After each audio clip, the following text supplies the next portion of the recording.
Well, Pittsburgh's Action News 4 was the first to tell you the story of a well-known plastic surgeon diagnosed with cancer.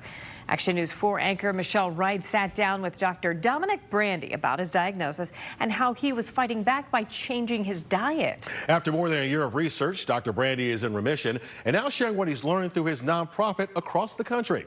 This week, he is releasing a book about the science behind a plant-based diet. Michelle caught up with him again about his findings and how it could make a difference to those fighting cancer and those who want to prevent it.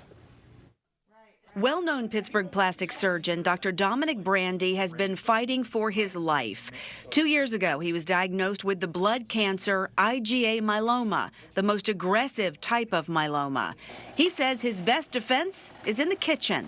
So there is a direct correlation between how much plant foods people eat in different cultures and the amount of cancer and heart disease. The research shows the more plant food, the less cancer. In his quest to pinpoint the best arsenal for his cancer battle, he does an hour of research a day and started a nonprofit called Natural Insights into Cancer. Dr. Brandy is in remission and is confident his food choices are making a big difference. He's now traveling the country to educate anyone who wants to learn more about fighting cancer and preventing it. This week, he's releasing his new book called How to Beat Back Cancer Naturally.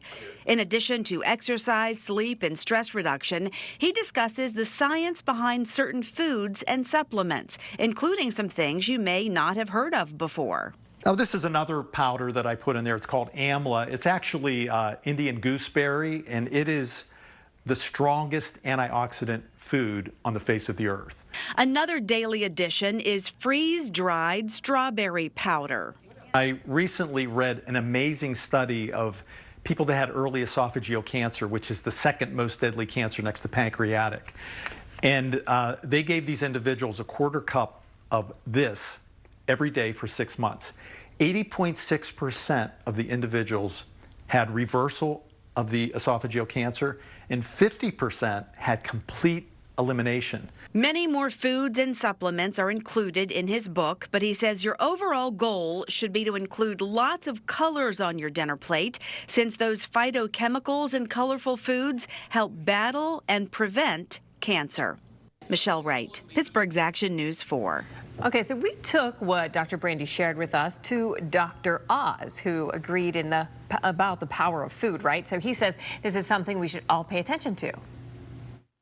If I had cancer, and there's a pretty good chance all of us will get cancer at some point in our lives, be treated successfully, but you still get the disease, the ailment, you should be vegan.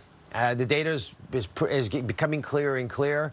You reduce the inflammation caused by meat byproducts, and I think you're better off eating a vegan diet for the planet as well. So it's a 1-2 punch. Good for you, good for the people around you. All right, well, the World Health Organization recommends at least 5 servings of fruits and vegetables every day to prevent major diseases, including certain cancers.